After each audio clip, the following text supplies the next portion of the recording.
ಎಲ್ಲರಿಗೂ ನಮಸ್ಕಾರ. ಸೂರ್ಯನ ಬೆಳಕು ಭೂಮಿಗೆ ಬರುವುದಕ್ಕೂ ಮುಂಚೆ ನಮ್ಮ ವಾತಾವರಣದಲ್ಲಿ ಒಂದು ದೊಡ್ಡ ಪಯಣವನ್ನೇ ಮಾಡುತ್ತೆ ಅನ್ನೋದು ಗೊತ್ತಾ? ಆ ಪಯಣದಲ್ಲಿ ಏನೆಲ್ಲ ಆಗುತ್ತೆ? ಆ ಬೆಳಕಿನ ಕಿರಣಗಳು ಏನೆಲ್ಲ ಪ್ರತಿಕ್ರಿಯೆಗಳನ್ನ ಅನುಭವಿಸ್ತವ? ಬನ್ನಿ, ಇವತ್ತು ಅದರ ಹಿಂದಿರೋ ವಿಜ್ಞಾನವನ್ನ ಸರಳವಾಗಿ ತಿಳ್ಕೊಳ್ಳೋಣ. ಇದನ್ನ ನಾವು ರಿಮೋಟ್ ಸೆನ್ಸಿಂಗ್ನ ಒಂದು ಗೋಲ್ಡನ್ ರೂಲ್ ಅಂತಾನೆ ಹೇಳ್ಬಹುದು. ಯಾವುದೇ ಸಿಗ್ನಲ್ ಆಗ್ಲಿ, ಯಾವುದೇ ಡೇಟಾ ಆಗ್ಲಿ, ಅದು ಭೂಮಿಯಿಂದ ಸೆನ್ಸರ್ಗೆ ತಲುಪಬೇಕು ಅಂದ್ರೆ ವಾಯುಮಂಡಲವನ್ನ ದಾಟಿಯೇ ಹೋಗ್ಬೇಕು. ಬೇರೆ ದಾರಿನೇ ಇಲ್ಲ. ಒಂದು ರೀತಿ ಕಡ್ಡಾಯ ಚೆಕ್ಪೋಸ್ಟ್ ಇದ್ದಾಗೆ. ಈ ಪ್ರಯಾಣದಲ್ಲಿ ಆ ಡೇಟಾದ ಸ್ವರೂಪವೇ ಬದಲಾಗಿ ಹೋಗ್ಬಹುದು. ಹಾಗಿದ್ರೆ ಈ ವಾಯುಮಂಡಲ ಅಂದ್ರೆ ಬರೀ ಗಾಳಿಯಲ್ಲ, ಅದಕ್ಕಿಂತ ಹೆಚ್ಚು ಅನ್ನೋದು ಸ್ಪಷ್ಟ ಅಲ್ವಾ? ಅದು ತನ್ನ ಮೂಲಕ ಹಾದು ಹೋಗೋ ಸಿಗ್ನಲ್ ಜೊತೆ ಹೇಗೆಲ್ಲ ಆಟ ಆಡುತ್ತೆ, ಅದನ್ನು ಹೇಗೆಲ್ಲ ಬದಲಾಯಿಸುತ್ತೆ ಅನ್ನೋದನ್ನ ಸ್ವಲ್ಪ ಆಳವಾಗಿ ಅರ್ಥ ಮಾಡ್ಕೊಳ್ಳೋಣ ಬನ್ನಿ. ನೋಡಿ, ಇಲ್ಲಿ ಒಂದು ಮುಖ್ಯವಾದ ಪದ ಇದೆ, ವಿದ್ಯುತ್ಕಾಂತೀಯ ವಿಕಿರಣ, ಅಂದ್ರೆ EMR, ಎಲೆಕ್ಟ್ರೋಮ್ಯಾಗ್ನೆಟಿಕ್ ರೇಡಿಯೇಷನ್. ಇದೇ ರಿಮೋಟ್ ಸೆನ್ಸಿಂಗ್ನ ಭಾಷೆ. ಇದು ಅಲೆಗಳ ರೂಪದಲ್ಲಿರೋ ಒಂದು ಶಕ್ತಿ. ಭೂಮಿಯ ಮೇಲ್ಮೈಯಿಂದ ಮಾಹಿತಿಯನ್ನ ಹೊತ್ತುಕೊಂಡು ಸಂವೇದಕದ ಕಡೆಗೆ ಪ್ರಯಾಣ ಮಾಡುತ್ತೆ. ಈ ಪ್ರಯಾಣದ ಮಧ್ಯದಲ್ಲೇ ವಾಯುಮಂಡಲ ಇದರ ಮೇಲೆ ತನ್ನ ಪ್ರಭಾವ ಬೀರಲು ಶುರು ಮಾಡುತ್ತೆ. ಸರಿ, ಹಾಗಿದ್ರೆ ಈ ವಾಯುಮಂಡಲದ ಪರಿಣಾಮ ಯಾವೆಲ್ಲ ಅಂಶಗಳ ಮೇಲೆ ನಿಂತಿದೆ? ಮುಖ್ಯವಾಗಿ 4. ಮೊದಲನೆಯದಾಗಿ ಪಥದೂರ, ಅಂದ್ರೆ ಆ EMR ಸಿಗ್ನಲ್ ವಾಯುಮಂಡಲದಲ್ಲಿ ಎಷ್ಟು ದೂರ ಪ್ರಯಾಣ ಮಾಡಬೇಕು ಅನ್ನೋದು. ಎರಡನೇದು ಮೂಲ ಸಿಗ್ನಲ್ನ ಶಕ್ತಿ, ಅದು ಎಷ್ಟು ಸ್ಟ್ರಾಂಗ್ ಆಗಿದೆ ಅನ್ನೋದು. ಮೂರನೇದು ವಾತಾವರಣದ ಪರಿಸ್ಥಿತಿ, ಗಾಳಿಯಲ್ಲಿ ತೇವಾಂಶ ಇದೆಯಾ, ಧೂಳು, ಮಂಜು ಇದೆಯಾ, ಇದೆಲ್ಲವೂ ಮುಖ್ಯ. ಇನ್ನು ಕೊನೆಯದಾಗಿ ನಾವು ಯಾವ ತರಂಗಾಂತರವನ್ನ, ಅಂದ್ರೆ ಯಾವ ರೀತಿಯ ಶಕ್ತಿಯನ್ನ ಅಳಿತಾ ಇದೀವಿ ಅನ್ನೋದರ ಮೇಲೆ ಕೂಡ ಇದ್ ನಿಂತಿದೆ. ಈ ಪಥದೂರ ಅನ್ನೋದು ಕೇಳೋಕೆ ಸ್ವಲ್ಪ ಟೆಕ್ನಿಕಲ್ ಅನ್ಸ್ಬೋದು. ಅದಕ್ಕೆ ಬನ್ನಿ ಇದನ್ನ ಒಂದು ಸಿಂಪಲ್ ಉದಾಹರಣೆ ಮೂಲಕ ಅರ್ಥ ಮಾಡ್ಕೊಳ್ಳೋಣ. 2 ಬೇರೆ ಬೇರೆ ಸನ್ನಿವೇಶಗಳನ್ನ ತಗೊಂಡು ಅವುಗಳ ಪ್ರಯಾಣದ ಕಥೆಯನ್ನ ನೋಡೋಣ. ಮೊದಲನೇ ಸನ್ನಿವೇಶ ಉಪಗ್ರಹ ಸಂವೇದಕದ್ದು. ಇಲ್ಲಿ ಏನಾಗುತ್ತೆ ಅಂದ್ರೆ, ಸೂರ್ಯನಿಂದ ಹೊರಟ ಶಕ್ತಿ ಮೊದ್ಲು ಇಡೀ ವಾಯುಮಂಡಲವನ್ನ ದಾಟಿ ಭೂಮಿಗೆ ಬರುತ್ತೆ. ಇಲ್ಲಿಗೆ ಪ್ರಯಾಣ ಮುಗಿಲಿಲ್ಲ. ಭೂಮಿಗೆ ಬಡಿದು ಅಲ್ಲಿಂದ ಪ್ರತಿಫಲಿಸಿ, ಅಂದ್ರೆ ರಿಫ್ಲೆಕ್ಟ್ ಆಗಿ ಮತ್ತೆ ಪೂರ್ತಿ ವಾಯುಮಂಡಲವನ್ನ ದಾಟಿ ಸ್ಪೇಸ್ನಲ್ಲಿರೋ ಸ್ಯಾಟಲೈಟ್ಗೆ ತಲುಪಬೇಕು. ನೋಡಿದ್ರಾ, ಇದು ಡಬಲ್ ಜರ್ನಿ. ಹೌದು, 2 ಬಾರಿ. ಇದು ತುಂಬಾ ಮುಖ್ಯವಾದ ಪಾಯಿಂಟ್. ಸೂರ್ಯನಿಂದ ಹೊರಟ ಸಿಗ್ನಲ್ ಸ್ಯಾಟಲೈಟ್ನ ಕ್ಯಾಮೆರಾ ಕಣ್ಣಿಗೆ ಬೀಳುವಷ್ಟರಲ್ಲಿ ಅದು ನಮ್ಮ ವಾಯುಮಂಡಲವನ್ನ 1 ಸಲ ಅಲ್ಲ 2 ಸಲ ಪೂರ್ತಿಯಾಗಿ ದಾಟಬೇಕು. ಈ ಡಬಲ್ ಪಾಸ್ ಅನ್ನೋದು ಸಿಗ್ನಲ್ನ ಗುಣಮಟ್ಟದ ಮೇಲೆ ದೊಡ್ಡ ಪರಿಣಾಮ ಬೀರುತ್ತೆ. ಈಗ ಎರಡನೇ ಸನ್ನಿವೇಶಕ್ಕೆ ಬರೋಣ. ಇದು ವೈಮಾನಿಕ ಉಷ್ಣ ಸಂವೇದಕ, ಅಂದ್ರೆ ವಿಮಾನದಲ್ಲಿರೋ ಸೆನ್ಸರ್. ಇಲ್ಲಿ ಶಕ್ತಿಯ ಮೂಲ ಸೂರ್ಯ ಅಲ್ಲ, ಬದಲಾಗಿ ಭೂಮಿಯೇ. ಭೂಮಿಯ ಮೇಲ್ಮೈಯಿಂದಲೇ ಶಕ್ತಿ ನೇರವಾಗಿ ಹೊರಸೂಸುತ್ತೆ. ಆ ಶಕ್ತಿ ತುಂಬಾ ದೂರ ಹೋಗ್ಬೇಕಾಗಿಲ್ಲ, ಹತ್ತಿರದಲ್ಲೇ ಹಾರಾಡೋ ವಿಮಾನಕ್ಕೆ ತಲುಪಿದ್ರೆ ಸಾಕು. ಹಾಗಾಗಿ ಇದರ ಪ್ರಯಾಣದ ದಾರಿ ತುಂಬಾ ಚಿಕ್ಕದು ಮತ್ತು ನೇರ. ನೋಡಿ, ಈ ಹೋಲಿಕೆ 2 ಸನ್ನಿವೇಶಗಳನ್ನ ಎಷ್ಟು ಸ್ಪಷ್ಟವಾಗಿ ತೋರಿಸುತ್ತೆ. ಒಂದ್ ಕಡೆ ಸ್ಯಾಟಲೈಟ್, ಶಕ್ತಿಯ ಮೂಲ ಸೂರ್ಯ, ಪ್ರಯಾಣದ ದಾರಿ ವಾಯುಮಂಡಲದ ಮೂಲಕ 2 ಬಾರಿ, ಅಂದ್ರೆ ತುಂಬಾ ಉದ್ದ. ಇನ್ನೊಂದ್ ಕಡೆ ಏರಿಯಲ್ ಸೆನ್ಸರ್, ಶಕ್ತಿಯ ಮೂಲ ಭೂಮಿ, ಪ್ರಯಾಣದ ದಾರಿ ಒಂದೇ ಸಲ, ತುಂಬಾ ಕಡಿಮೆ. ಇದೇ ಮುಖ್ಯ ವ್ಯತ್ಯಾಸ. ಈ ಪಥದೂರದ ವ್ಯತ್ಯಾಸದಿಂದಾಗಿ ಡೇಟಾದ ನಿಖರತೆಯಲ್ಲೂ ದೊಡ್ಡ ಬದಲಾವಣೆಯಾಗುತ್ತೆ. ಸರಿ, ದೂರ ಸಂವೇದನೆ ಮೇಲೆ ಪರಿಣಾಮ ಬೀರೋ ಕೆಲವು ಅಡ್ಡಿಗಳು ನಮ್ಗೆ ಬರಿಗಣ್ಣಿಗೆ ಕಾಣಿಸುತ್ತವೆ. ಹಾಗಾದ್ರೆ ಈ ಗೋಚರ ಅಡಚಣೆಗಳು ಯಾವುವು? ಅವು ಚಿತ್ರದ ಗುಣಮಟ್ಟವನ್ನ ಹೇಗೆ ಹಾಳು ಮಾಡ್ತವೆ ಅಂತ ನೋಡೋಣ ಬನ್ನಿ. ಧೂಳು, ಹೊಗೆ, ಮಬ್ಬು ಮತ್ತು ಮೋಡಗಳು ಇವೆಲ್ಲ ವಾತಾವರಣದಲ್ಲಿ ಸಾಮಾನ್ಯವಾಗಿ ಇರೋ ಅಶುದ್ಧತೆಗಳು. ಇವು ಚಿತ್ರದ ಕ್ಲಾರಿಟಿಯನ್ನ ಕಡಿಮೆ ಮಾಡ್ತವೆ, ಬಣ್ಣಗಳನ್ನ ಬದಲಾಯಿಸ್ತವೆ. ಅದರಲ್ಲೂ ಮುಖ್ಯವಾಗಿ ದೊಡ್ಡ ದೊಡ್ಡ ನಗರಗಳ ಮೇಲೆ ಇದರ ಪ್ರಭಾವ ಜಾಸ್ತಿ ಇರುತ್ತೆ. ಆದ್ರೆ ಈ ಎಲ್ಲ ಅಡ್ಡಿಗಳಲ್ಲಿ ಮೋಡಗಳು ಇದೆಯಲ್ಲ, ಅದು ನಿಜವಾಗ್ಲೂ ಒಂದು ದೊಡ್ಡ ತಲೆನೋವು. ಯಾಕಂದ್ರೆ ಅವು ಭೂಮಿಯ ಮೇಲ್ಮೈಯನ್ನ ಅರ್ಧಂಬರ್ಧ ಮುಚ್ಚಿಬಿಡ್ತವೆ. ಜೊತೆಗೆ ಅವುಗಳ ನೆರಳು ಕೂಡ ಭೂಮಿ ಮೇಲೆ ಬೀಳುತ್ತೆ. ಇದರಿಂದ ಚಿತ್ರಗಳನ್ನ ವಿಶ್ಲೇಷಣೆ ಮಾಡೋದು ತುಂಬಾನೇ ಕಷ್ಟ ಆಗುತ್ತೆ. ಅವುಗಳನ್ನ ಸರಿಪಡಿಸೋದು ಕೂಡ ಅಷ್ಟು ಸುಲಭ ಅಲ್ಲ. ಸರಿ, ಒಂದು ಕ್ಷಣ ಯೋಚನೆ ಮಾಡಿ. ಆಕಾಶದಲ್ಲಿ ಮೋಡ, ಧೂಳು, ಹೊಗೆ ಏನೂ ಇಲ್ಲ, ಸಂಪೂರ್ಣವಾಗಿ ಕ್ಲಿಯರ್ ಆಗಿದೆ. ಆಗ ಸ್ಯಾಟಲೈಟ್ ಸೆನ್ಸರ್ಗೆ ತಲುಪುವ ಬೆಳಕು ಪರ್ಫೆಕ್ಟ್ ಆಗಿರುತ್ತಾ? ಖಂಡಿತ ಇಲ್ಲ. ಆಗ್ಲೂ ಕೂಡ ವಾತಾವರಣ ತನ್ನದೇ ಆದ ರೀತಿಯಲ್ಲಿ ಆ ಬೆಳಕಿನ ಮೇಲೆ ಪ್ರಭಾವ ಬೀರುತ್ತೆ. ಈಗ ನಾವು ವಾತಾವರಣದ ಒಂದು ಅದೃಶ್ಯ ಆಟದ ಬಗ್ಗೆ ಮಾತಾಡೋಣ. ನಮಗೆ ಕಾಣಿಸೋ ಸ್ಪಷ್ಟವಾದ ಗಾಳಿ ಇದೆಯಲ್ಲ, ಅದು ಖಾಲಿ ಇಲ್ಲ. ಅದರಲ್ಲಿರೋ ಸಣ್ಣ ಸಣ್ಣ ಅನಿಲದ ಅಣುಗಳು ಕೂಡ ಬೆಳಕಿನ ದಾರಿಯನ್ನ ಪೂರ್ತಿಯಾಗಿ ಬದಲಾಯಿಸಿಬಿಡ್ತವೆ. ಹಾಗಿದ್ರೆ ಆ ಅದೃಶ್ಯ ಪ್ರಕ್ರಿಯೆಗಳು ಯಾವುವು? ಅವೇ ಈ ಎರಡು. ಒಂದು ಚದುರುವಿಕೆ, ಇನ್ನೊಂದು ಹೀರಿಕೊಳ್ಳುವಿಕೆ. ಈ ಎರಡೂ ಪ್ರಕ್ರಿಯೆಗಳು ವಾತಾವರಣದ ಮೂಲಕ ಬರುವ ಬೆಳಕನ್ನ ಹೇಗೆಲ್ಲ ಬದಲಾಯಿಸ್ತವೆ ಅಂತ ಒಂದೊಂದಾಗಿ ಅರ್ಥ ಮಾಡ್ಕೊಳ್ಳೋಣ. ಸರಿ, ಈ ರೀತಿ ಬೆಳಕಿನ ದಿಕ್ಕನ್ನೇ ಬದಲಾಯಿಸುವ ಪ್ರಕ್ರಿಯೆಗೆ ಒಂದು ಹೆಸರಿರ್ಬೇಕಲ್ವಾ? ವಿಜ್ಞಾನದ ಭಾಷೆಯಲ್ಲಿ ಇದನ್ನೇ ಚದುರುವಿಕೆ ಅಥವಾ ಸ್ಕ್ಯಾಟರಿಂಗ್ ಅಂತ ಕರೆಯೋದು. ಅದರ ಹೆಸರಲ್ಲೇ ಇದೆ ನೋಡಿ, ಇದು ಬೆಳಕನ್ನು ಚದುರಿಸುವ ಒಂದು ವಿದ್ಯಮಾನ. ಈಗ ಇದರ ವೈಜ್ಞಾನಿಕ ವ್ಯಾಖ್ಯಾನವನ್ನ ನೋಡೋಣ. ಚದುರುವಿಕೆ ಅಂದ್ರೆ ಬೆಳಕಿನ ರೂಪದಲ್ಲಿ ಬರುವ ಶಕ್ತಿ ನಮ್ಮ ವಾತಾವರಣದಲ್ಲಿರೋ ಸಣ್ಣ ಸಣ್ಣ ಗ್ಯಾಸ್ ಮಾಲಿಕ್ಯೂಲ್ಸ್ ಅಂದ್ರೆ ಅನಿಲದ ಅಣುಗಳಿಗೆ ಡಿಕ್ಕಿ ಹೊಡೆದು ತನ್ನ ಮೂಲ ದಾರಿಯಿಂದ ಬೇರೆ ಬೇರೆ ದಿಕ್ಕುಗಳಿಗೆ ತಿರುಗಿಕೊಳ್ಳುವ ಒಂದು ಪ್ರಕ್ರಿಯೆ. ಇದನ್ನ ಇನ್ನಷ್ಟು ಸಿಂಪಲ್ಲಾಗಿ ಅರ್ಥ ಮಾಡ್ಕೊಳ್ಳೋಣ ಬನ್ನಿ. ಒಂದು ಬೆಳಕಿನ ಕಿರಣ ಅಂದ್ರೆ ತುಂಬಾನೇ ಸ್ಪೀಡಾಗಿ ಬರ್ತಿರೋ ಒಂದು ಪುಟ್ಟ ಬಾಲ್ ಅಂತ ಅಂದ್ಕೊಳ್ಳಿ. ನಮ್ಮ ವಾತಾವರಣ ಅನ್ನೋದು ಕೋಟ್ಯಾಂತರ ಸೂಕ್ಷ್ಮ ಅನಿಲದ ಅಣುಗಳೆಂಬ ಗೋಲಿಗಳಿಂದ ತುಂಬಿದ ಒಂದು ಜಾಗ. ಈ ಬೆಳಕಿನ ಬಾಲ್ ಆ ಗೋಲಿಗಳಿಗೆ ಡಿಕ್ಕಿ ಹೊಡೆದಾಗ ಏನಾಗತ್ತೆ? ಅದು ತನ್ನ ನೇರ ದಾರಿ ಬಿಟ್ಟು ಅಡ್ಡಾಡಿಡ್ಡಿ ದಿಕ್ಕುಗಳಿಗೆ ಸಿಡಿದು ಹೋಗುತ್ತಲ್ವಾ? ಇದೇ ಚದುರುವಿಕೆ ಅಂದ್ರೆ.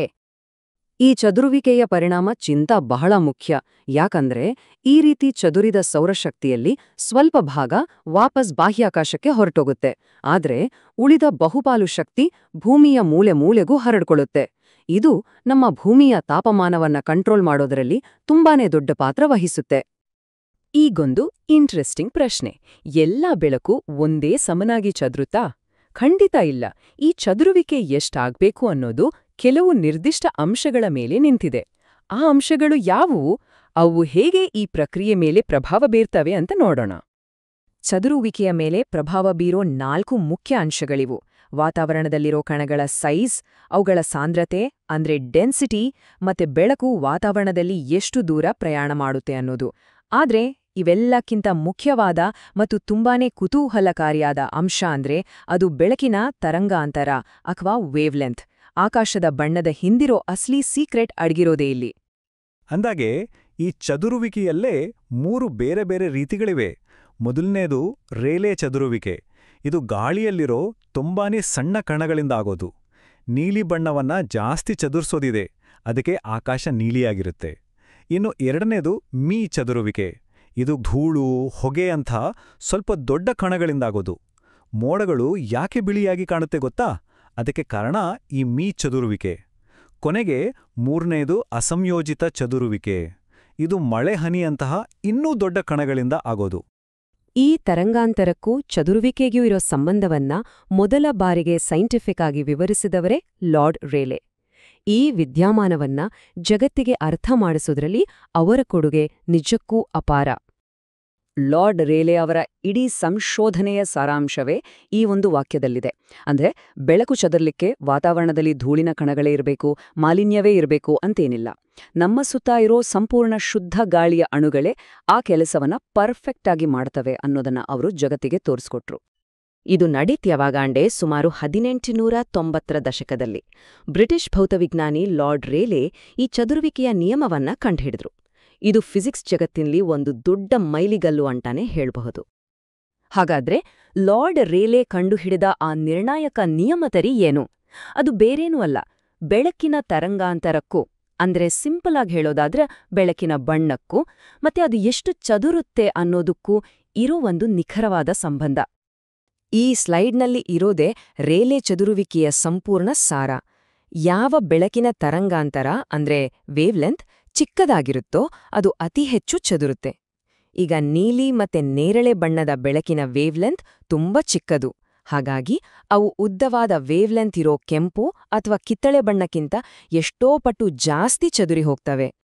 ರೇಲೆ ಚದುರುವಿಕೆ ಅಂದ್ರೆ ಏನಪ್ಪಾ ಅಂದ್ರೆ ಬೆಳಕಿನ ಅಲೆಯ ಉದ್ದಕ್ಕೆ ಅಂದ್ರೆ ತರಂಗಾಂತರಕ್ಕೆ ಹೋಲಿಸಿದ್ರೆ ತುಂಬಾನೇ ಚಿಕ್ಕದಾಗಿರೋ ಕಣಗಳಿಂದ ಬೆಳಕು ಚದುರಿ ಹೋಗೋದು. ಆದ್ರೆ ಇಲ್ಲೊಂದು ಕಂಡೀಷನ್ ಇದೆ. ಈ ಪ್ರಕ್ರಿಯೆ ಆಗ್ಬೇಕು ಅಂದ್ರೆ ಬೆಳಕನ್ನ ಚದುರಿಸೋ ಕಣಗಳು ಬೆಳಕಿನ ತರಂಗಾಂತರಕ್ಕಿಂತ ತುಂಬಾನೇ ಚಿಕ್ಕದಾಗಿರ್ಬೇಕು. ಇದನ್ನ ಇನ್ನೂ ಸುಲಭವಾಗಿ ಅರ್ಥ ಮಾಡ್ಕೋಬೇಕು ಅಂದ್ರೆ ಹೀಗೆ ಯೋಚನೆ ಮಾಡಿ. ಗಾಳಿಯಲ್ಲಿರೋ ಒಂದು ಸಾರಜನಕದ ಅಣುವಿನ ಗಾತ್ರ ನಮ್ಮ ಕಣ್ಣಿಗೆ ಕಾಣೋ ಬೆಳಕಿನ ಅಲೆಯ ಉದ್ದಕ್ಕಿಂತ ಗಮನಾರ್ಹವಾಗಿ ಚಿಕ್ಕದಾಗಿರುತ್ತೆ. ಈ ಥರದ ಪರಿಸ್ಥಿತಿ ಇದ್ದಾಗ ಮಾತ್ರ ರೇಲೆ ಚದುರುವಿಕೆ ಅನ್ನೋದು ಸಂಭವಿಸುತ್ತೆ.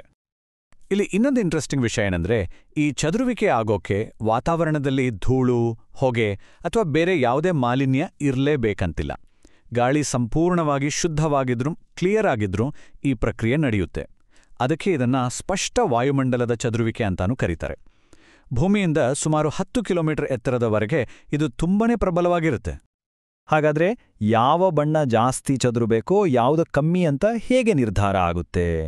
ಈ ಇಡೀ ಪ್ರಕ್ರಿಯೆಯ ಹಿಂದೆ ಒಂದು ಸರಳವಾದ ಆದರೆ ತುಂಬಾನೇ ಪವರ್ಫುಲ್ ಆದ ಒಂದು ವೈಜ್ಞಾನಿಕ ನಿಯಮ ಕೆಲಸ ಮಾಡುತ್ತೆ. ಆ ನಿಯಮ ತುಂಬನೇ ಸಿಂಪಲ್. ಬೆಳಕಿನ ತರಂಗಾಂತರ ಅಂದ್ರೆ ವೇವ್ಲೆಂತ್ ಎಷ್ಟು ಚಿಕ್ಕದಾಗಿರುತ್ತೋ ಅದು ಅಷ್ಟೇ ಜಾಸ್ತಿ ಚದುರುತ್ತೆ. ಅಂದ್ರೆ ಸಣ್ಣ ಅಲೆಗಳು ದೊಡ್ಡ ಅಲೆಗಳಿಗಿಂತ ಬೇಗ ದಾರಿ ತಪ್ಪಿ ಎಲ್ಲ ಕಡೆ ಹರಡ್ಕೊಳ್ತವೆ. ಇದನ್ನೇ ಗಣಿತದ ಭಾಷೆಯಲ್ಲಿ ಹೇಳೋದಾದ್ರೆ, ಚದುರುವಿಕೆಯ ಪ್ರಮಾಣ ತರಂಗಾಂತರದ ಅದನ್ನ ಗ್ರೀಕ್ ಅಕ್ಷರ ಲ್ಯಾಂಬ್ಡಾದಿಂದ ತೋರಿಸ್ತೀವಿ, 4ನೇ ಘಾತಕ್ಕೆ ವಿಲೋಮಾನುಪಾತದಲ್ಲಿರುತ್ತೆ. ಇದರ ಅರ್ಥ ಏನ್ ಗೊತ್ತಾ? ತರಂಗಾಂತರ ಸ್ವಲ್ಪವೇ ಕಮ್ಮಿ ಆದ್ರೂ ಚದುರುವಿಕೆ ಮಾತ್ರ ಅಂಚಾನ್ ಹೆಚ್ಚಾಗತ್ತೆ. ಸರಿ, ಈ ನಿಯಮವನ್ನ ನಮ್ಮ ಕಣ್ಣಿಗೆ ಕಾಣೋ ಬಣ್ಣಗಳ ಮೇಲೆ ಹಾಕಿ ನೋಡೋಣ ಅಲ್ವಾ? ಬೆಳಕಿನ ವರ್ಣಪಟಲದಲ್ಲಿ ನೇರಳೆಯಿಂದ ಕೆಂಪಿನವರೆಗೂ ಬೇರೆ ಬೇರೆ ಬಣ್ಣಗಳಿವೆ. ಆದರೂ ಪ್ರತಿಯೊಂದಕ್ಕೂ ಅದರದ್ದೇ ಆದ ವೇವ್ಲೆಂತ್ ಇದೆ. ಈ ಚಾರ್ಟ್ ನೋಡಿ, ಇದು ತುಂಬಾನೇ ಸ್ಪಷ್ಟವಾಗಿ ತೋರಿಸುತ್ತೆ ಚಿಕ್ಕ ತರಂಗಾಂತರ ಇರೋ ನೀಲಿ ಬೆಳಕು ಉದ್ದ ತರಂಗಾಂತರ ಇರೋ ಕೆಂಪು ಬೆಳಕಿಗಿಂತ ಎಷ್ಟೊಂದು ಜಾಸ್ತಿ ಚದುರುತ್ತೆ ಅಂತ. ವ್ಯತ್ಯಾಸ ಎದ್ದು ಕಾಣಿಸ್ತಾ ಇದೆ ಅಲ್ವಾ? ಎಷ್ಟು ಜಾಸ್ತಿ ಅಂತ ಕೇಳ್ತೀರಾ? ಸುಮಾರು 4 ಪಟ್ಟು. ನೀಲಿ ಬೆಳಕು ಕೆಂಪು ಬೆಳಕಿಗಿಂತ ಸರಿಸುಮಾರು 4 ಪಟ್ಟು ಹೆಚ್ಚು ಪರಿಣಾಮಕಾರಿಯಾಗಿ ಚದುರುತ್ತೆ. ಎಕ್ಸಾಕ್ಟ್ಲಿ ಇದೇ ಕಾರಣಕ್ಕೆ ನಮಗೆ ಹಗಲೊತ್ತು ಆಕಾಶ ನೀಲಿಯಾಗಿ ಕಾಣೋದು. ಯಾಕಂದ್ರೆ ಹೆಚ್ಚು ಚದುರಿದ ನೀಲಿ ಬಣ್ಣ ಇಡೀ ಆಕಾಶದಲ್ಲಿ ಹರಡಿಕೊಂಡಿರುತ್ತೆ. ಅಷ್ಟೇ ಅಲ್ಲ, ಇನ್ನೊಂದು ವಿಷಯ ಕೇಳಿದ್ರೆ ಆಶ್ಚರ್ಯ ಆಗತ್ತೆ. ನೀಲಿ ಬಣ್ಣಕ್ಕಿಂತಾನೂ ಚಿಕ್ಕ ತರಂಗಾಂತರ ಇರೋ ನೆರಳಾತೀತ ಬೆಳಕಿದೆಯಲ್ಲ, ಅದು ಕೆಂಪು ಬೆಳಕಿಗಿಂತ ಬರೋಬ್ಬರಿ 16 ಪಟ್ಟು ಹೆಚ್ಚು ಚದುರುತ್ತೆ. ಇದು ನಿಜಕ್ಕೂ ದೊಡ್ಡ ವ್ಯತ್ಯಾಸ. ಇಲ್ಲಿದೆ ನೋಡಿ ಈ ಇಡೀ ವಿವರಣೆಯ ಸಾರಾಂಶ. ಚಿಕ್ಕ ತರಂಗಾಂತರ ಇರೋ ನೀಲಿ ಬೆಳಕು ಜಾಸ್ತಿ ಚದುರುತ್ತೆ. ಉದ್ದ ತರಂಗಾಂತರ ಇರೋ ಕೆಂಪು ಬೆಳಕು ಅಷ್ಟಾಗಿ ಚದುರದೆ ಆಲ್ಮೋಸ್ಟ್ ನೇರವಾಗಿ ಸಾಗುತ್ತೆ. ಇದೊಂದೇ ಒಂದು ಸಿಂಪಲ್ ನಿಯಮದ ಮೇಲೆ ಆಕಾಶದ ಬಣ್ಣದ ಇಡೀ ರಹಸ್ಯ ನಿಂತಿದೆ. ಸರಿ, ಈ ಒಂದು ಬೇಸಿಕ್ ಪ್ರಿನ್ಸಿಪಲ್ ಈಗ ನಮಗೆ ಅರ್ಥ ಆಯ್ತು ಅಲ್ವಾ? ಇದನ್ನೇ ಬಳಸ್ಕೊಂಡು ಹಗಲಲ್ಲಿ ಆಕಾಶ ಯಾಕೆ ನೀಲಿ ಇರುತ್ತೆ ಮತ್ತು ಸಂಜೆ ಹೊತ್ತು ಕೆಂಪಾಗುತ್ತೆ ಅನ್ನೋದನ್ನ ಈಗ ಸುಲಭವಾಗಿ ಅರ್ಥ ಮಾಡ್ಕೊಳ್ಬೋದು. ಮಧ್ಯಾಹ್ನದ ಹೊತ್ತೇನಾಗತ್ತೆ ಅಂದ್ರೆ ಸೂರ್ಯ ನಮ್ ತಲೆ ಮೇಲೆ ಇರ್ತಾನೆ. ಆಗ ಸೂರ್ಯನ ಬೆಳಕು ವಾತಾವರಣದ ಮೂಲಕ ಕಡಿಮೆ ದೂರ ಪ್ರಯಾಣ ಮಾಡಿ ನಮ್ಮನ್ನ ತಲುಪುತ್ತೆ. ಈ ಶಾರ್ಟ್ಕಟ್ನಲ್ಲಿ ಗಾಳಿಯಲ್ಲಿರುವ ಕಣಗಳು ನೀಲಿ ಬೆಳಕನ್ನ ಮಾತ್ರ ಹಿಡಿದು ಎಲ್ಲ ಕಡೆ ಚೆಲ್ಲಪಿಲ್ಲಿ ಮಾಡ್ತವೆ. ಅದಕ್ಕೆ ನಾವು ಆಕಾಶದ ಯಾವ ಕಡೆ ನೋಡಿದ್ರೂ ಆ ಚದುರಿದ ನೀಲಿ ಬೆಳಕೆ ನಮ್ಮ ಕಣ್ಣಿಗೆ ಬಿದ್ದು ಇಡೀ ಆಕಾಶ ನೀಲಿಯಾಗಿ ಕಾಣಿಸುತ್ತೆ. ಓಕೆ, ಹಗಲಿನ ಆಕಾಶದ ಕಥೆ ಗೊತ್ತಾಯ್ತು. ಆದ್ರೆ ಸಂಜೆ ಆಗ್ತಿದ್ದ ಹಾಗೆ ಈ ಕಲರ್ಸ್ ಯಾಕೆ ಬದಲಾಗುತ್ತೆ? ಸೂರ್ಯಾಸ್ತದ ಸಮಯದಲ್ಲಿ ಆಕಾಶದಲ್ಲಿ ಕಾಣುವ ಆ ಅದ್ಭುತವಾದ ಕೇಸರಿ, ಕೆಂಪು ಬಣ್ಣಗಳಿಗೆ ಕಾರಣವಾದರೂ ಏನು? ಇದರ ಉತ್ತರ ಇರೋದು ಸೂರ್ಯನ ಬೆಳಕು ವಾಯುಮಂಡಲದಲ್ಲಿ ಎಷ್ಟು ದೂರ ಪ್ರಯಾಣ ಮಾಡುತ್ತೆ ಅನ್ನೋದ್ರಲ್ಲಿ. ಸೂರ್ಯ ಮುಳುಗುವಾಗ ಮತ್ತು ಹುಟ್ಟುವಾಗ ಅವನು ದಿಗಂತದ ಹತ್ತಿರ ಇರ್ತಾನೆ. ಆಗ ಅವನ ಕಿರಣಗಳು ನಮ್ಮನ್ನ ತಲುಪಬೇಕಾದ್ರೆ ವಾತಾವರಣದ ದಪ್ಪ ಪದರದ ಮೂಲಕ ತುಂಬಾ ದೂರ ಪ್ರಯಾಣ ಮಾಡಬೇಕು. ಈ ಲಾಂಗ್ ಜರ್ನಿಯಲ್ಲಿ ನೀಲಿ ಬಣ್ಣದ ಬೆಳಕು ದಾರಿಯಲ್ಲೇ ಪೂರ್ತಿಯಾಗಿ ಚದುರಿ ಹೋಗಿ ಮಾಯವಾಗುತ್ತೆ. ಕೊನೆಗೆ ನಮ್ಮ ಕಣ್ಣಿಗೆ ಬಂದ್ ತಲುಪೋದು ಯಾವುದು? ಕಡಿಮೆ ಚದುರುವ ಉದ್ದನೆಯ ತರಂಗಾಂತರದ ಕಿತ್ತಳೆ ಮತ್ತು ಕೆಂಪು ಬಣ್ಣಗಳು ಮಾತ್ರ. ಇದೇ ಕಾರಣಕ್ಕೆ ಸೂರ್ಯಾಸ್ತಗಳು ಅಷ್ಟು ಕಲರ್ಫುಲ್ ಆಗಿ ಕಾಣಿಸೋದು. ಈ ರೇಲೆ ಚದುರುವಿಕೆ ಬರೀ ಆಕಾಶದ ಬಣ್ಣವನ್ನ ಮಾತ್ರ ನಿರ್ಧಾರ ಮಾಡಲ್ಲ, ಇದು ಫೋಟೋಗ್ರಫಿ ಮೇಲೂ ಕೂಡ ತನ್ನದೇ ಆದ ಪ್ರಭಾವ ಬೀರುತ್ತೆ. ಅದು ಹೇಗೆ ಅಂತ ನೋಡೋಣ ಬನ್ನಿ. ದೂರದಲ್ಲಿರೋ ಬೆಟ್ಟಗಳನ್ನ ಅಥವಾ ಬೇರೆ ದೃಶ್ಯಗಳನ್ನ ಫೋಟೋ ತೆಗೆದಾಗ ಒಂದ್ ರೀತಿ ಮಬ್ಬು ಅಥವಾ ಹೇಸ್ ಬಂದಿರೋದನ್ನ ನಾವ್ ನೋಡಿರ್ತೀವಲ್ವಾ? ಈ ಮಬ್ಬಿಗೆ ಮುಖ್ಯ ಕಾರಣ ಇದೇ ರೇಲೆ ಚದುರುವಿಕೆ. ವಾಯುಮಂಡಲದಲ್ಲಿ ಚದುರಿದ ನೀಲಿ ಬೆಳಕು ಫೋಟೋದ ಕ್ಲಾರಿಟಿ ಮೇಲೆ ನೇರವಾಗಿ ಪರಿಣಾಮ ಬೀರುತ್ತೆ. ಈ ಮಬ್ಬಿನಿಂದ ಫೋಟೋ ಕ್ವಾಲಿಟಿ ಮೇಲೆ ಹಲವು ಎಫೆಕ್ಟ್ಸ್ ಆಗುತ್ತೆ. ಮೊದಲನೇದಾಗಿ ಚಿತ್ರದ ಶಾರ್ಪ್ನೆಸ್ ಕಮ್ಮಿ ಮಾಡುತ್ತೆ. ಎರಡನೇದಾಗಿ ಬಣ್ಣಗಳ ನಡುವಿನ ವ್ಯತ್ಯಾಸ ಅಂದ್ರೆ ಕಾಂಟ್ರಾಸ್ಟ್ ಕೂಡ ಕಡಿಮೆ ಆಗುತ್ತೆ. ಕೊನೆಯದಾಗಿ ದೂರದಿರೋ ವಸ್ತುಗಳಿಗೆ ಒಂದ್ ರೀತಿ ನೀಲಿ ಬೂದು ಬಣ್ಣದ ಕೋಟಿಂಗ್ ಕೊಟ್ಟ ಹಾಗೆ ಕಾಣುತ್ತೆ. ನೆಕ್ಸ್ಟ್ ಟೈಮ್ ದೂರದ ಬೆಟ್ಟಗಳ ಫೋಟೋ ನೋಡಿದಾಗ ಇದನ್ನ ಗಮನಿಸಿ. ಅದರ ಹಿಂದಿನ ವಿಜ್ಞಾನ ಈಗ ಗೊತ್ತಾಗಿದೆ. ಈಗ ನಾವು ಕತೆಯ 2ನೇ ಭಾಗಕ್ಕೆ ಬರ್ತಿದೀವಿ. ಅದೇ ಮೀ ಸ್ಕ್ಯಾಟರಿಂಗ್. ಇದು ನಮ್ಗೆ ಫುಲ್ ಪಿಕ್ಚರ್ ಕೊಡುತ್ತೆ. ಮೋಡ ಯಾಕೆ ಬಿಳಿಯಾಗಿದೆ ಅಂತ ಅರ್ಥ ಮಾಡ್ಕೊಳ್ಳೋಕೆ, ಹಾಗೆ ಆಕಾಶದ ಬಣ್ಣಗಳ ಪೂರ್ತಿ ರಹಸ್ಯ ತಿಳಿಬೇಕಂದ್ರೆ ಇದನ್ನ ಅರ್ಥ ಮಾಡ್ಕೊಳ್ಳೋದು ತುಂಬಾ ಇಂಪಾರ್ಟೆಂಟ್. ನೋಡೆ, 1906ರಲ್ಲಿ ಗಸ್ಟಾವ್ ಮೀ ಅನ್ನೋ ಜರ್ಮನ್ ಫಿಸಿಸಿಸ್ಟ್ ವಾತಾವರಣದಲ್ಲಿ ಬೆಳಕು ಹೇಗೆ ಚೆದುರುತ್ತೆ ಅಂತ ವಿವರಿಸೋಕೆ ಒಂದು ಡೀಟೇಲ್ಡ್ ಅನಾಲಿಸಿಸ್ ಪಬ್ಲಿಷ್ ಮಾಡಿದ್ರು. ಅವರ ರಿಸರ್ಚ್ ಬರೀ ಸಣ್ಣ ಕಣಗಳನ್ನ ವಿವರಿಸೋ ರೇಲೆ ಸ್ಕ್ಯಾಟರಿಂಗಿಂತ ಒಂದು ಹೆಜ್ಜೆ ಮುಂದೆ ಹೋಯ್ತು. ವಾತಾವರಣದಲ್ಲಿರೋ ದೊಡ್ಡ ಕಣಗಳು ಬೆಳಕಿನ ಮೇಲೆ ಹೇಗೆ ಪರಿಣಾಮ ಬೀರುತ್ತೆ ಅನ್ನೋದನ್ನ ತೋರಿಸ್ಕೊಡ್ತು. ನಿಜಕ್ಕೂ ಇದೊಂದು ದೊಡ್ಡ ಬ್ರೇಕ್ ಥ್ರೂ ಆಗಿತ್ತು. ಹಾಗಿದ್ರೆ ಈ ಮೀ ಚದುರುವಿಕೆಗೆ ಕಾರಣವಾಗುವ ಆ ದೊಡ್ಡ ಕಣಗಳು ಯಾವುವು? ವಾತಾವರಣದಲ್ಲಿರೋ ಧೂಳು, ಪರಾಗ, ಹೊಗೆ ಮತ್ತು ಎಲ್ಲಕ್ಕಿಂತ ಮುಖ್ಯವಾಗಿ ನೀರಿನ ಹನಿಗಳು. ಇವೆಲ್ಲ ನಮ್ಮ ಕಣ್ಣಿಗೆ ಕಾಣಿಸ್ದೇ ಇರ್ಬೋದು, ಆದ್ರೆ ಗ್ಯಾಸ್ ಮಾಲಿಕ್ಯೂಲ್ಸ್ಗೆ ಕಂಪೇರ್ ಮಾಡಿದ್ರೆ ಸಾವಿರಾರು ಪಟ್ಟು ದೊಡ್ಡವು. ಮೋಡಗಳು ಅಂದ್ರೆ ಬೇರೇನೂ ಅಲ್ಲ, ಇಂಥ ಲಕ್ಷಾಂತರ ಕೋಟ್ಯಾಂತರ ನೀರಿನ ಹನಿಗಳು ಒಟ್ಟಿಗೆ ಸೇರಿರೋದು ಅಷ್ಟೇ. ಇಲ್ಲಿ ನಾವು ಗಮನಿಸಬೇಕಾದ ಮೇನ್ ಪಾಯಿಂಟ್ ಅಂದ್ರೆ ಪಾರ್ಟಿಕಲ್ಸ್ನ ಸೈಜ್. ರೇಲಿ ಸ್ಕ್ಯಾಟರಿಂಗ್ನಲ್ಲಿ ಪಾರ್ಟಿಕಲ್ಸ್ ಲೈಟ್ ವೇವ್ಸ್ಗಿಂತ ತುಂಬಾ ಚಿಕ್ಕದಾಗಿರುತ್ತೆ. ಆದ್ರೆ ಮೀ ಸ್ಕ್ಯಾಟರಿಂಗ್ನಲ್ಲಿ ಪಾರ್ಟಿಕಲ್ಸ್ ಲೈಟ್ ವೇವ್ಸ್ನ ಸೈಜ್ಗೆ ಹೆಚ್ಚು ಕಡಿಮೆ ಈಕ್ವಲ್ ಆಗಿರುತ್ತೆ. ನೋಡಿ, ಕಣಗಳ ಸೈಜ್ನಲ್ಲಿರೋ ಈ ಸಣ್ಣ ವ್ಯತ್ಯಾಸವೇ ಅವು ಬೆಳಕನ್ನ ಚದುರಿಸೋ ರೀತಿಯಲ್ಲಿ ದೊಡ್ಡ ಚೇಂಜ್ ತರುತ್ತೆ. ಈ ಟೇಬಲ್ ನೋಡಿದ್ರೆ ವಿಷಯ ಇನ್ನಷ್ಟು ಕ್ಲಿಯರ್ ಆಗುತ್ತೆ. ಸಾಮಾನ್ಯವಾಗಿ ಕ್ಲಿಯರ್ ಆಗಿರೋ ದಿನಗಳಲ್ಲಿ ಗ್ಯಾಸ್ ಮಾಲಿಕ್ಯೂಲ್ಸ್ ಜಾಸ್ತಿ ಇರೋದ್ರಿಂದ ರೇಲೆ ಚದುರುವಿಕೆಯೇ ಡಾಮಿನೇಟ್ ಮಾಡುತ್ತೆ. ಆದ್ರೆ ಮೋಡ ಕವಿದಾಗ ಅಥವಾ ಗಾಳಿಯಲ್ಲಿ ಧೂಳು, ನೀರಿನ ಹನಿಗಳು ಜಾಸ್ತಿ ಇದ್ದಾಗ ಮೀ ಚದುರುವಿಕೆ ಪವರ್ಫುಲ್ ಆಗುತ್ತೆ. ಅಸಂಯೋಜಿತ ಚದುರುವಿಕೆ ಅಂದ್ರೆ ಬೆಳಕನ್ನ ಚದುರಿಸೋ ಕಣಗಳ ಗಾತ್ರ ಬೆಳಕಿನ ಅಲೆಯ ಉದ್ದಕ್ಕಿಂತ ಅಂದ್ರೆ ವೇವ್ಲೆಂತ್ಗಿಂತ ದೊಡ್ಡದಾಗಿದ್ದಾಗ ಈ ಪ್ರಕ್ರಿಯೆ ನಡೆಯುತ್ತೆ. ಇಲ್ಲಿ ಎರಡು ವಿಷಯಗಳು ತುಂಬಾನೇ ಮುಖ್ಯ. ಒಂದು ಕಣದ ಗಾತ್ರ, ಇನ್ನೊಂದು ಬೆಳಕಿನ ವೇವ್ಲೆಂತ್. ಇಲ್ಲಿರೋ ನಿಯಮ ತುಂಬಾನೇ ಸಿಂಪಲ್. ಅಸಂಯೋಜಿತ ಚದುರುವಿಕೆ ಆಗಬೇಕು ಅಂದ್ರೆ ಬೆಳಕನ್ನ ಚದುರಿಸೋ ಕಣದ ವ್ಯಾಸ ಬೆಳಕಿನ ತರಂಗಾಂತರಕ್ಕಿಂತ ದೊಡ್ಡದಾಗಿರಲೇಬೇಕು. ಆಕಾಶ ನೀಲಿಯಾಗಿ ಕಾಣೋ ಕಾರಣವಾಗೋ ರೇಲಿ ಚದುರುವಿಕೆಯಲ್ಲಿ ಇದಕ್ಕಿಂತ ಉಲ್ಟಾ ಆಗತ್ತೆ. ಅಲ್ಲಿ ಕಣಗಳು ತರಂಗಾಂತರಕ್ಕಿಂತ ಚಿಕ್ಕದಿರುತ್ತೆ, ಆದ್ರೆ ಮೋಡಗಳ ಕೇಸ್ನಲ್ಲಿ ಕಣಗಳು ದೊಡ್ಡವು. ಸರಿ, ಈ ಥಿಯೋರಿಯನ್ನ ಒಂದು ರಿಯಲ್ ಲೈಫ್ ಎಕ್ಸಾಂಪಲ್ಗೆ ಅಪ್ಲೈ ಮಾಡೋಣ. ನಮ್ಮತ್ರ ಇರೋ ಬೆಸ್ಟ್ ಎಕ್ಸಾಂಪಲ್ ಅಂದ್ರೆ ಮೋಡಗಳಲ್ಲಿರೋ ನೀರಿನ ಸಣ್ಣ ಸಣ್ಣ ಹನಿಗಳು. ಈ ನೀರಿನ ಹನಿಗಳೇ ನಾವು ಮಾತಾಡ್ತಿರೋ ಆ ದೊಡ್ಡ ಕಣಗಳು. ಹಾಗಾದ್ರೆ ಈ ನೀರಿನ ಹನಿಗಳು ಎಷ್ಟು ದೊಡ್ಡದಿರುತ್ತೆ ಅನ್ಕೊಂಡ್ರಿ? ಸಾಮಾನ್ಯವಾಗಿ ಅವುಗಳ ವ್ಯಾಸ 5ರಿಂದ 100 ಮೈಕ್ರಾನ್ಗಳವರೆಗೆ ಇರುತ್ತೆ. 1 ಮೈಕ್ರಾನ್ ಅಂದ್ರೆ 1 ಮಿಲಿಮೀಟರ್ನ 1001 ಭಾಗ. ಊಹಿಸ್ಕೊಳ್ಳಿ, ಅಷ್ಟು ಸಣ್ಣದು. ಆದ್ರೆ ಈ ಸಣ್ಣ ಗಾತ್ರವೇ ಬೆಳಕಿನ ಅಲೆಗಳ ಉದ್ದಕ್ಕೆ ಹೋಲಿಸಿದ್ರೆ ತುಂಬನೇ ದೊಡ್ಡದು. ಇದೇ ಇಲ್ಲಿರೋ ಮುಖ್ಯವಾದ ಪಾಯಿಂಟ್. ಈ ದೊಡ್ಡ ಗಾತ್ರದಿಂದನೇ ಒಂದು ಅದ್ಭುತವಾದ ವಿದ್ಯಮಾನ ನಡೀತೆ. ಈ ನೀರಿನ ಹನಿಗಳು ಸೂರ್ಯನ ಬೆಳಕಲ್ಲಿರೋ ಎಲ್ಲಾ ಬಣ್ಣಗಳನ್ನ ಅಂದ್ರೆ ಕಣ್ಣಿಗೆ ಕಾಣೋ ಬೆಳಕಿನ ಎಲ್ಲಾ ಬಣ್ಣಗಳನ್ನ ಹೆಚ್ಚು ಕಡಿಮೆ ಒಂದೇ ಸಮನಾಗಿ ಎಲ್ಲಾ ದಿಕ್ಕುಗಳಿಗೂ ಚದುರಿಸುತ್ತೆ. ಅದು ನೀಲಿ ಬಣ್ಣಕ್ಕೆ ಒಂದು ರೀತಿ, ಕೆಂಪು ಬಣ್ಣಕ್ಕೆ ಇನ್ನೊಂದು ರೀತಿ ಅಂತ ಯಾವ ತಾರತಮ್ಯನೂ ಮಾರೋದಿಲ್ಲ. ಸರಿ, ಚದುರುವಿಕೆ ಬಗ್ಗೆ ನೋಡಿದ್ವಿ.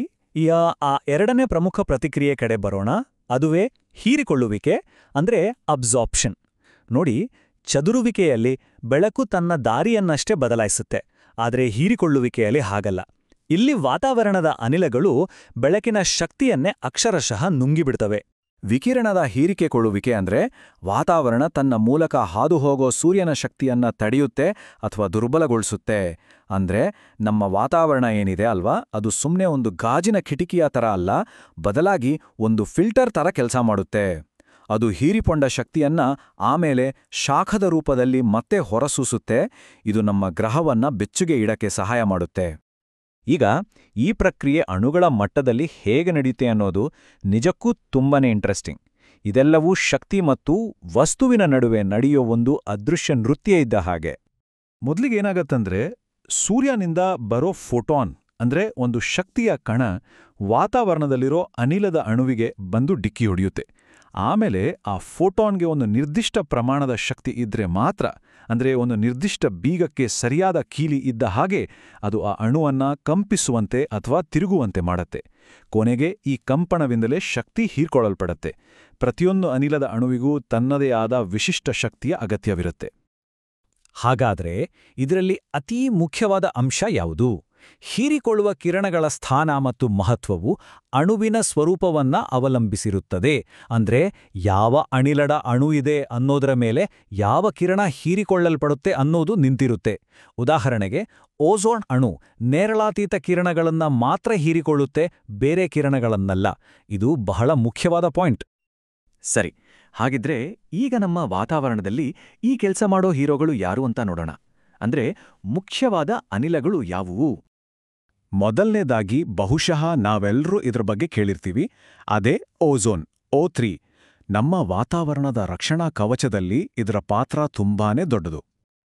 ಓಝೋನ್ ಇದೆಯಲ್ಲ, ಇದು ನಮ್ಮ ಭೂಮಿಯ ಬಾಡಿಗಾರ್ಡ್ ಇದ್ದಾಗೆ. ಸೂರ್ಯನಿಂದ ಬರುವ ಅತಿ ಅಪಾಯಕಾರಿಯಾದ ನೇರಳಾತೀತ ವಿಕಿರಣವನ್ನ ಅಂದ್ರೆ ಅಲ್ಟ್ರಾವೈಲೆಟ್ ರೇಡಿಯೇಷನ್ ಅನ್ನ ಬಲವಾಗಿ ಹೀರ್ಕೊಂಡ್ಬಿಡುತ್ತೆ. ಇದು ಭೂಮಿ ಮೇಲಿರುವ ಜೀವಿಗಳನ್ನ ರಕ್ಷಿಸುವ ಒಂದು ಜೀವರಕ್ಷಕ ಕೆಲಸ. ಎರಡನೆಯದಾಗಿ ನಾವೆಲ್ಲ ಉಸಿರಾಡೋಕೆ ಕಾರಣವಾಗಿರೋ ಆಮ್ಲಜನಕದ ಅಣು O2. ಆದ್ರೆ ನೋಡಿ, ಓಝೋನ್ ಥರ ಆಮ್ಲಜನಕ ಎಲ್ಲಾ ಕಡೆ ಕೈ ಹಾಕಲ್ಲ. ಇದು ತುಂಬಾನೇ ಸ್ಪೆಸಿಫಿಕ್. ಇದು ಸುಮಾರು 760 ನ್ಯಾನೋಮೀಟರ್ ತರಂಗಾಂತರದ ಒಂದು ಸಣ್ಣ ಕಿರಿದಾದ ಪಟ್ಟಿಯಲ್ಲಿ ಮಾತ್ರ ವಿಕಿರಣವನ್ನ ಹೀರ್ಕೊಳ್ಳುತ್ತೆ. ಒಬ್ಬ ಸ್ಪೆಷಲಿಸ್ಟ್ ಥರ ಕೆಲಸ ಮಾಡುತ್ತೆ. ಮೂರನೇದು, ನಮ್ಮ ವಾತಾವರಣದಲ್ಲಿ ಎಲ್ಲೆಡೆ ಬೇರೆ ಬೇರೆ ಪ್ರಮಾಣದಲ್ಲಿ ಇರುವಂಥ ನೀರಿನ ಆವಿ ಅಂದ್ರೆ H2O. ನೀರಿನ ಆವಿ ಇದೆಯಲ್ಲ, ಇದು ಒಂದು ಆಲ್ರೌಂಡರ್ ಇದ್ದಾಗೆ. ಇದು ಒಂದೇ ತರಂಗಾಂತರಕ್ಕೆ ಸೀಮಿತವಾಗಿಲ್ಲ, ಬದಲಾಗಿ ರೋಹಿತದಾದ್ಯಂತ ಹಲವಾರು ಪಟ್ಟಿಗಳಲ್ಲಿ ಶಕ್ತಿಯನ್ನ ಹೀರಿಕೊಳ್ಳುತ್ತೆ. ಅದರಲ್ಲೂ ಶಾಖಕ್ಕೆ ಸಂಬಂಧಪಟ್ಟ ಅಂದ್ರೆ 1000 ನ್ಯಾನೋಮೀಟರ್ಗಿಂತ ಹೆಚ್ಚಿನ ತರಂಗಾಂತರಗಳಲ್ಲಿ ಇದು ತುಂಬಾ ಆಕ್ಟಿವ್ ಆಗಿರುತ್ತೆ. ಹಾಗೆ ನಮ್ಮ ಲಿಸ್ಟ್ನಲ್ಲಿ ಕೊನೆಯದಾಗಿ ಬರೋದು ಇಂಗಾಲದ ಡೈಆಕ್ಸೈಡ್ ಅಂದ್ರೆ CO2. ಇಂಗಾಲದ ಡೈಆಕ್ಸೈಡ್ನ ಸ್ಪೆಷಾಲಿಟಿ ಏನು ಅಂದ್ರೆ, ಇದು ಭೂಮಿಯಿಂದ ವಾಪಸ್ ಹೋಗ್ತಿರೋ ಶಾಖವನ್ನ ಅಂದ್ರೆ ಉಷ್ಣ ಅತಿಕೆಂಪು ವಿಕಿರಣವನ್ನ ಹಿಡಿದಿಟ್ಕೊಳ್ಳೋದ್ರಲ್ಲಿ ಎಕ್ಸ್ಪರ್ಟ್. ಇದು ನಮ್ಮ ಭೂಮಿಗೆ ಒಂದು ಬೆಚ್ಚಗಿನ ಹೊದಿಕೆ ಹೊದಿಸಿದ ಹಾಗೆ. ಇದರಿಂದ ನಮ್ಮ ಗ್ರಹ ವಾಸಯೋಗ್ಯವಾಗಿರುತ್ತೆ. ಸರಿ, ನಮ್ಮನ್ನು ಕಾಯುವ ಈ ಓಝೋನ್ ಅನಿಲ ಆಖಿರ್ ಹೇಗೆ ಸೃಷ್ಟಿಯಾಗುತ್ತೆ ನೋಡಿ. ಮೊದಲಿಗೆ ವಾತಾವರಣದ ಮೇಲ್ಭಾಗದಲ್ಲಿರುವ ಆಮ್ಲಜನಕದ ಅಣುಗಳ ಮೇಲೆ ಸೂರ್ಯನಿಂದ ಬರುವ ಅತಿ ಶಕ್ತಿಯ ನೇರಳಾತೀತ ವಿಕಿರಣ ಅಪ್ಪಳಿಸುತ್ತೆ. ಈ ಶಕ್ತಿಶಾಲಿ ವಿಕಿರಣ ಆಮ್ಲಜನಕದ ಅಣುವನ್ನ O2 ಒಡೆದು 2 ಬೇರೆ ಬೇರೆ ಆಮ್ಲಜನಕ ಪರಮಾಣುಗಳನ್ನಾಗಿ ಮಾಡುತ್ತೆ.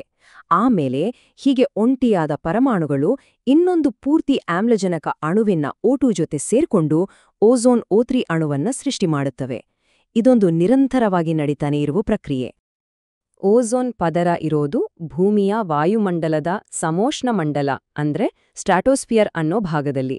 ಭೂಮಿಯ ಮೇಲ್ಮೈಯಿಂದ ಸುಮಾರು 20ರಿಂದ 30 ಕಿಲೋಮೀಟರ್ ಎತ್ತರದಲ್ಲಿ ಇದರ ಸಾಂದ್ರತೆ ಹೆಚ್ಚಾಗಿರುತ್ತೆ. ಈ ಹೋಲಿಕೆಯನ್ನ ನೋಡಿದ್ರೆ ನಿಜಕ್ಕೂ ಆಶ್ಚರ್ಯ ಆಗುತ್ತೆ. ನಾವು ನಿಂತಿರುವ ನೆಲಮಟ್ಟದಲ್ಲಿ ಪ್ರತಿ 10 ಲಕ್ಷ ಗಾಳಿಯ ಕಣಗಳಲ್ಲಿ ಕೇವಲ 0.07 ಭಾಗಗಳಷ್ಟು ಓಝೋನ್ ಇರುತ್ತೆ. ಅಷ್ಟೇ ಅಲ್ಲ, ಓಝೋನ್ ಪದರ ಅಂತ ನಾವು ಏನ್ ಕರಿತೀವೋ ಆ ಸಮೋಷ್ಣ ಮಂಡಲದಲ್ಲಿ ಕೂಡ ಪ್ರತಿ 10 ಲಕ್ಷ ಕಣಗಳಲ್ಲಿ ಕೇವಲ 0.1ನಿಂದ 0.7 ಭಾಗಗಳಷ್ಟು ಮಾತ್ರ ಓಝೋನ್ ಇರೋದು. ಅಂದ್ರೆ ನಮ್ಮ ರಕ್ಷಾ ಕವಚ ಅನ್ನೋದು ವಾಸ್ತವದಲ್ಲಿ ಅತ್ಯಂತ ವಿರಳವಾದ ಒಂದು ಅನಿಲ. ಓಝೋನ್ ಪರದರ ಅತಿ ಮುಖ್ಯವಾದ ಕೆಲಸ ಅಂದ್ರೆ ಸೂರ್ಯನಿಂದ ಬರುವ ಅತೀ ಶಕ್ತಿಯ ಕಡಿಮೆ ತರಂಗಾಂತರದ ಅಪಾಯಕಾರಿ ನೇರಳಾತೀತ ವಿಕಿರಣವನ್ನ ಹೀರ್ಕೊಳ್ಳೋದು. ಹೌದು, ಈ ವಿಕಿರಣವನ್ನ ಹೀರಿಕೊಳ್ಳುವ ಮೂಲಕ ಅದು ಭೂಮಿಯ ಮೇಲ್ಮೈಯನ್ನು ತಲುಪದಂತೆ ತಡೆಯುತ್ತೆ. ಒಂದು ರೀತಿಯಲ್ಲಿ ಹೇಳಬೇಕೆಂದ್ರೆ ಇದು ಭೂಮಿಗೆ ಹಾಕಿದ ಸನ್ಸ್ಕ್ರೀನ್ನಂತೆ ಕೆಲಸ ಮಾಡುತ್ತೆ. ಅಷ್ಟೇ ಅಲ್ಲ, ಈ ಪ್ರಕ್ರಿಯೆ ಭೂಮಿಯ ಒಟ್ಟಾರೆ ಶಕ್ತಿಯ ಸಮತೋಲನದಲ್ಲಿಯೂ ಕೂಡ ಒಂದು ಮಹತ್ವದ ಪಾತ್ರ ವಹಿಸುತ್ತೆ. ಸೂರ್ಯನಿಂದ ಬರುವ ಶಕ್ತಿಯನ್ನ ಹೀರಿಕೊಳ್ಳುವ ಮೂಲಕ ಅದು ನಮ್ಮ ಗ್ರಹದ ತಾಪಮಾನವನ್ನ ನಿಯಂತ್ರಿಸಲು ಸಹಾಯ ಮಾಡುತ್ತೆ. ಹಾಗಾಗಿ ಇದು ಕೇವಲ ಒಂದು ರಕ್ಷಾ ಕವಚ ಅಲ್ಲ, ಭೂಮಿಯ ವಾತಾವರಣದ ವ್ಯವಸ್ಥೆಯ ಒಂದು ಅವಿಭಾಜ್ಯ ಅಂಗ. CO2 ಈ ಹೆಸರು ಕೇಳಿದ ತಕ್ಷಣ ಎಲ್ಲರಿಗೂ ಗೊತ್ತು. ಆದರೆ ಇದರ ಪಾತ್ರ ನಾವು ಅನ್ಕೊಂಡಿದ್ದಕ್ಕಿಂತ ತುಂಬಾ ಸಂಕೀರ್ಣವಾಗಿದೆ. ಈಗ ಈ ಸಂಖ್ಯೆಯನ್ನ ನೋಡಿ, 0.03%. ಕೇಳೋಕೆ ತುಂಬಾನೇ ಸಣ್ಣದನ್ಸುತ್ತೆ ಅಲ್ವಾ?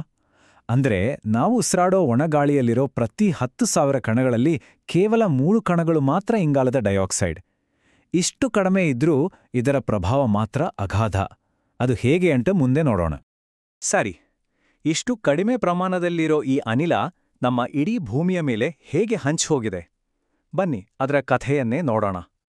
ಒಂದು ಆಶ್ಚರ್ಯದ ವಿಷಯ ಅಂದ್ರೆ, ಈ ಇಂಗಾಲದ ಡೈಆಕ್ಸೈಡ್ ವಾತಾವರಣದ ಕೆಳಭಾಗದಲ್ಲಿ ಹೆಚ್ಚು ಕಡಿಮೆ ಎಲ್ಲ ಕಡೆ ಒಂದೇ ಸಮನಾಗಿ ಹರಡಿಕೊಂಡಿದೆ.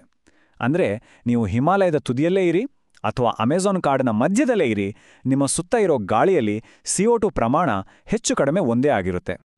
ಆದರೆ ಯಾವಾಗಲೂ ಹೀಗೆ ಇರಲ್ಲ. ಕೆಲವೊಮ್ಮೆ ಈ ಸಮಾನತೆ ತಪ್ಪಿ ಹೋಗುತ್ತೆ. ಉದಾಹರಣೆಗೆ, ಜ್ವಾಲಾಮುಖಿ ಸ್ಫೋಟವಾದಾಗ ಒಂದೇ ಸಾರಿಗೆ ಹೆಚ್ಚು CO2 ಹೊರಬರುತ್ತೆ. ಹಾಗೆಯೇ ದೊಡ್ಡ ದೊಡ್ಡ ಕಾರ್ಖಾನೆಗಳಿರೋ ಜಾಗದಲ್ಲಿ, ಅಂದ್ರೆ ಮಾನವ ಚಟುವಟಿಕೆಗಳು ಹೆಚ್ಚಾಗಿರೋ ಕಡೆ ಇದರ ಪ್ರಮಾಣ ಇದ್ದಕ್ಕಿದ್ದ ಹಾಗೆ ಜಾಸ್ತಿ ಆಗುತ್ತೆ. ಇಲ್ಲಿಂದ ಕಥೆಗೆ ಒಂದು ದೊಡ್ಡ ತಿರುವು ಸಿಗುತ್ತೆ ನೋಡಿ. ಕಳೆದ 100 ವರ್ಷಗಳಲ್ಲಿ ನಾವು ಪೆಟ್ರೋಲ್, ಡೀಸೆಲ್, ಕಲ್ಲಿದ್ದಲು ಈ ಥರದ ಪಳಿಯುಳಿಕೆ ಇಂಧನಗಳನ್ನು ಸುಡೋಕೆ ಶುರು ಮಾಡಿದ್ಮೇಲೆ ವಾತಾವರಣದಲ್ಲಿರೋ CO2 ಪ್ರಮಾಣ ತುಂಬಾನೇ ವೇಗವಾಗಿ ಹೆಚ್ಚಾಗ್ತಾ ಇದೆ. ಈ ನೈಸರ್ಗಿಕ ಸಮತೋಲನ ಈಗ ಬದಲಾಗ್ತಿದೆ. ಇಂಗಾಲದ ಡೈಆಕ್ಸೈಡ್ ಒಂದ್ ರೀತಿ ಮ್ಯಾಜಿಕ್ ಸ್ಪಾಂಜ್ ಇದ್ದ ಹಾಗೆ.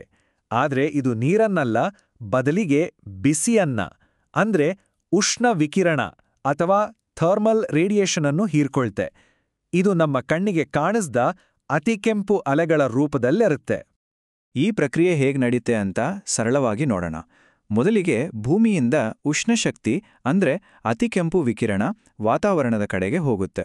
ಎರಡನೇ ಹಂತದಲ್ಲಿ ಹೀಗೆ ಹೋಗುವಾಗ ಅದು ದಾರಿಯಲ್ಲಿ ಒಂದು CO2 ಅಣುವಿಗೆ ಡಿಕ್ಕಿ ಹೊಡೆಯುತ್ತೆ. ಕೊನೆಗೆ ಆ CO2 ಅಣು ಆ ಬಿಸಿಯನ್ನ ಗಟ್ಟಿಯಾಗಿ ಹಿಡಿದಿಟ್ಕೊಂಡು ಹೀರಿಕೊಳ್ತಾ.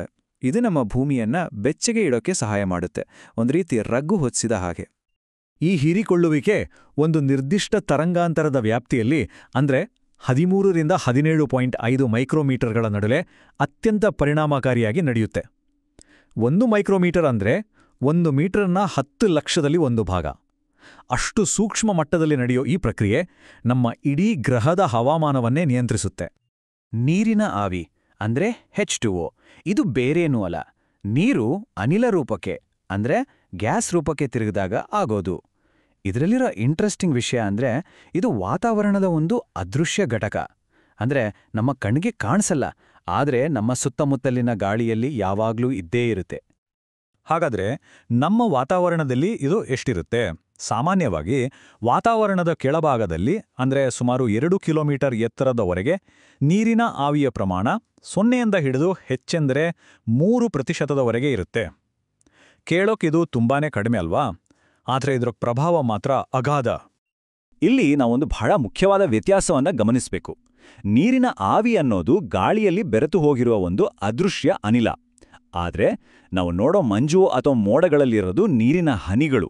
ಅವು ನೀರಿನ ದ್ರವರೂಪ, ಲಿಕ್ವಿಡ್ ಫಾರ್ಮ್, ಮತ್ತು ಅವು ನಮಗೆ ಸ್ಪಷ್ಟವಾಗಿ ಕಾಣಿಸ್ತವೆ. ಇವೆರಡೂ ಒಂದೇ ಅಂತ ಅಂದುಕೊಳ್ಬಾರ್ದು. ಈಗ ಬಂತು ನೋಡಿ ಅಸಲಿ ಕತೆ.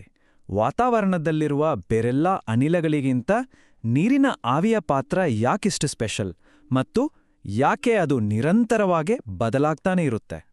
ಇದು ನಮ್ಗೆಲ್ಲ ಅನುಭವಕ್ಕೆ ಬಂದೇ ಇರುತ್ತೆ ಅಲ್ವಾ? ವಾತಾವರಣದಿರೋ ನೀರಿನ ಆವಿಯ ಪ್ರಮಾಣ ಸಮಯದಿಂದ ಸಮಯಕ್ಕೆ ಮತ್ತೆ ಸ್ಥಳದಿಂದ ಸ್ಥಳಕ್ಕೆ ಹೊಂಚು ಬದಲಾಗುತ್ತೆ. ಕೆಲವೊಮ್ಮೆ ಗಾಳಿ ಒಣಗಿದ ಹಾಗೆ ಇರುತ್ತೆ, ಇನ್ನೊಮ್ಮೆ ತೇವತೇವ ಅನ್ಸತ್ತೆ, ಹೌದಲ್ವಾ? ಇದೇ ನೋಡಿ ನೀರಿನ ಆವಿಯ ಸ್ಪೆಷಾಲಿಟಿ. ಓಝೋನ್ ಅಥವಾ ಇಂಗಾಲದ ಡೈಆಕ್ಸೈಡ್ನಂತಹ ಅನಿಲಗಳ ಪಾತ್ರ ಇದೆಯಲ್ಲ, ಅದು ವಾತಾವರಣದಲ್ಲಿ ಹೆಚ್ಚು ಕಡಿಮೆ ಸ್ಥಿರವಾಗಿರುತ್ತೆ. ಆದರೆ ನೀರಿನ ಆವಿಯ ಕಥೆಯೇ ಬೇರೆ. ಪರಿಸ್ಥಿತಿಗಳಿಗೆ ತಕ್ಕ ಹಾಗೆ ಇದರ ಪಾತ್ರ ನಾಟಕೀಯವಾಗಿ ಬದಲಾಗುತ್ತೆ. ಇದೊಂದು ರೀತಿ ತುಂಬಾನೇ ಚಂಚಲ ಸ್ವಭಾವದ ಘಟಕ. ಸರಿ, ಈ ಬದಲಾವಣೆಗಳು ನಿಜ ಜೀವನದಲ್ಲಿ ಹೇಗೆ ಕಾಣಿಸ್ತವೆ? ಇಲ್ಲಿ ಸ್ಥಳ ಅನ್ನೋದೇ ಎಲ್ಲವನ್ನೂ ನಿರ್ಧರಿಸುತ್ತೆ. ಒಂದು ಒಣ ಮರುಭೂಮಿಯಿಂದ ಹಿಡಿದು ತೇವಾಂಶದಿಂದ ತುಂಬಿರೋ ಪ್ರದೇಶದವರೆಗೆ ಇದರ ಪಾತ್ರ ಹೇಗೆಲ್ಲ ಬದಲಾಗುತ್ತೆ ಅಂತ ನೋಡೋಣ ಬನ್ನಿ. ಮೊದಲು ಒಂದು ಮರುಭೂಮಿಯನ್ನೇ ತಗೊಳ್ಳೋಣ. ಅಲ್ಲಿ ಗಾಳಿಯಲ್ಲಿ ತೇವಾಂಶ ಅತ್ಯಂತ ಕಡಿಮೆ. ಅಂತಹ ಜಾಗಗಳಲ್ಲಿ ನೀರಿನ ಆವಿಯ ಪ್ರಭಾವ ಅಥವಾ ಪಾತ್ರ ತೀರಾ ನಗಣ್ಯ, ಅಂದ್ರೆ ಅದನ್ನು ಲೆಕ್ಕಕ್ಕೆ ತಗೊಳ್ಳಕ್ಕಾಗದಷ್ಟು ಕಡಿಮೆ ಇರುತ್ತೆ. ಈಗ ಇದಕ್ಕೆ ಪೂರ್ತಿ ವಿರುದ್ಧವಾದ ಸನ್ನಿವೇಶವನ್ನ ನೋಡೋಣ. ತೇವಾಂಶದಿಂದ ಕೂಡಿದ ವಾಯುಗುಣ ಅಂದ್ರೆ ಹ್ಯುಮಿಡ್ ಕ್ಲೈಮೇಟ್ ಇರೋ ಕಡೆ ನೀರಿನ ಆವಿ ವಾತಾವರಣದ ಒಬ್ಬ ಪ್ರಮುಖ ಆಟಗಾರನಾಗ್ಬಿಡುತ್ತೆ. ಇಲ್ಲಿ ಅದರ ಪಾತ್ರ ತುಂಬಾನೇ ಮುಖ್ಯ ಆಗುತ್ತೆ ಮತ್ತು ವಾತಾವರಣದ ಮೇಲೆ ದೊಡ್ಡ ಪ್ರಭಾವ ಬೀರುತ್ತೆ.